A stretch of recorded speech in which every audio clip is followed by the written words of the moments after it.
اسلام آباد کے علاقے بارہ کہو ٹھال چوک میں تیز رفتار گاڑی دو گاڑیوں اور متعدد موٹر سائیکلوں سے جا ٹکرائی۔ حادثے میں 4 افراد جاں بحق اور 5 شدید زخمی ہو گئے۔ اطلاع پر پولیس کی بھاری نفری اور امدادی ٹیمیں بھی موقع پر پہنچ گئیں۔ پولیس کے مطابق ٹکر مارنے والی گاڑی مری سے اسلام آباد آ رہی تھی۔ ٹکر مارنے والی گاڑی کا ڈرائیور گاڑی چھوڑ کر موقع سے فرار ہو گیا، جس کی تلاش جاری ہے۔ جاں بحق افراد کی لاشوں اور زخمیوں کو پولی کلینک اور پمز اسپتال منتقل کر دیا گیا ہے۔ متعدد زخمیوں کی حالت تشویشناک ہے۔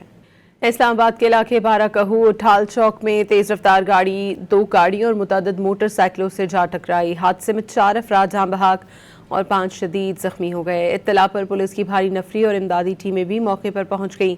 پولیس کے مطابق ٹکر مارنے والی گاڑی مری سے اسلام آباد آ رہی تھی۔ ٹکر مارنے والی گاڑی کا ڈرائیور گاڑی چھوڑ کر موقع سے فرار ہو گیا، جس کی تلاش جاری ہے۔